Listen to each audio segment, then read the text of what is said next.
দ্রুত বীর্যপাত, ঘরোয়া উপায়, খাদ্য এবং চিকিৎসা। দ্রুত বীর্যপাত একটি সাধারণ সমস্যা যা অনেক পুরুষকে প্রভাবিত করে। তবে জেনে রাখুন, এই সমস্যা সম্পূর্ণ সমাধানযোগ্য। সঠিক তথ্য এবং পদক্ষেপের মাধ্যমে আপনি আত্মবিশ্বাসের সাথে এই চ্যালেঞ্জ মোকাবিলা করতে পারেন। দ্রুত বীর্যপাত কি?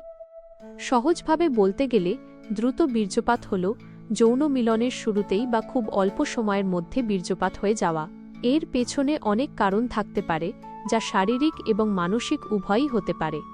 যেমন মানসিক কারণ, দুশ্চিন্তা, উত্তেজনা, পারফরম্যান্স অ্যাংজাইটি বা আত্মবিশ্বাসের অভাব দ্রুত বীর্যপাতের কারণ হতে পারে। শারীরিক কারণ, হরমোনের ভারসাম্যহীনতা বা প্রোস্টেট গ্রন্থির সমস্যাও এর জন্য দায়ী হতে পারে। মনে রাখবেন, এটি খুবই স্বাভাবিক একটি সমস্যা এবং এর সমাধান সম্ভব। 2. ঘরোয়া সমাধান। কিছু প্রাকৃতিক উপাদান আপনাকে এই সমস্যা সমাধানে সাহায্য করতে পারে। তিল ও মধু। 1 চামচ তিল গুঁড়োর সাথে 1 চামচ মধু মিশিয়ে প্রতিদিন সকালে খান। এটি আপনার যৌন শক্তি বাড়াতে সাহায্য করবে। অশ্বগন্ধা গুঁড়া। প্রতিদিন রাতে 1 চামচ অশ্বগন্ধা গুঁড়া গরম দুধের সাথে মিশিয়ে পান করুন। এটি আপনার স্ট্রেস কমিয়ে শারীরিক শক্তি বাড়াতে সাহায্য করবে। খেজুর, কিশমিশ ও বাদাম। এই 3টি সুপারফুড বীর্যকে ঘন করতে এবং আপনার সহ্য শক্তি বাড়াতে দারুণ কার্যকর।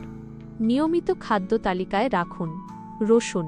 প্রতিদিন সকালে কাঁচা রসুন চিবিয়ে খেলে রক্ত চলাচল বাড়ে, যা পুরুষদের যৌন স্বাস্থ্যের জন্য উপকারী। 3. কি খাবেন না? কিছু অভ্যাস ও খাবার দ্রুত বীর্যপাতের সমস্যা বাড়িয়ে দিতে পারে, তাই সেগুলো পরিহার করা জরুরি। মদ্যপান ও ধূমপান।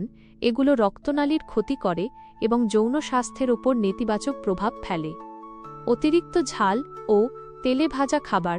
এই ধরনের খাবার শরীরকে অতিরিক্ত গরম করে এবং হজম প্রক্রিয়াকে প্রভাবিত করে, যা পরোক্ষভাবে সমস্যা বাড়াতে পারে।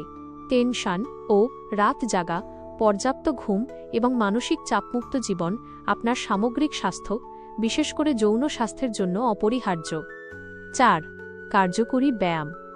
কিছু ব্যায়াম দ্রুত বীর্যপাত নিয়ন্ত্রণে দারুণ সহায়ক। Kegel exercise. এই ব্যায়াম পেলভিক ফ্লোর মাসলকে শক্তিশালী করে, যা বীর্যপাত নিয়ন্ত্রণে গুরুত্বপূর্ণ ভূমিকা রাখে। নিয়মিত কেগেল ব্যায়াম করলে আপনি দ্রুত ফল পাবেন। হালকা ব্যায়াম ও মেডিটেশন।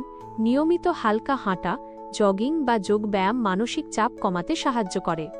মেডিটেশন আপনার মনকে শান্ত রাখে এবং পারফরম্যান্স অ্যাংজাইটি কমায়। 5. কখন চিকিৎসকের সাহায্য নেবেন? যদি ঘরোয়া উপায় বা জীবনযাত্রার পরিবর্তনের সমস্যা না কমে, তবে চিকিৎসকের পরামর্শ নেওয়া অত্যন্ত জরুরি। মনে রাখবেন, লজ্জা নয়, সঠিক সময় চিকিৎসা নেওয়াটাই বুদ্ধিমানের কাজ। চিকিৎসক আপনার অবস্থা অনুযায়ী ডাপোক্সেটিন জাতীয় ঔষধ বা ডেসেনসিটাইজিং ক্রিম ব্যবহারের পরামর্শ দিতে পারেন। সাইকোথেরাপি। যদি মানসিক চাপ বা উদ্বেগের কারণে সমস্যা হয়, তবে একজন থেরাপিস্টের সাথে কথা বললে দারুণ উপকার পাবেন। সাইকোথেরাপি আপনাকে আত্মবিশ্বাস বাড়াতে এবং মানসিক বাধা অতিক্রম করতে সাহায্য করবে। মনে রাখবেন, এটি একটি গোপনীয় বিষয় হলেও চিকিৎসকের কাছে আপনার তথ্য সুরক্ষিত থাকবে। সুস্থ এবং আনন্দময় জীবন যাপনের জন্য প্রয়োজন সঠিক পদক্ষেপ। এই তথ্যগুলো আপনার বন্ধু বা পরিচিতদের সাথে শেয়ার করে তাদেরও সাহায্য করতে পারেন। আপনার যদি আরও কিছু জানার থাকে, প্রশ্ন করতে দ্বিধা করবেন না।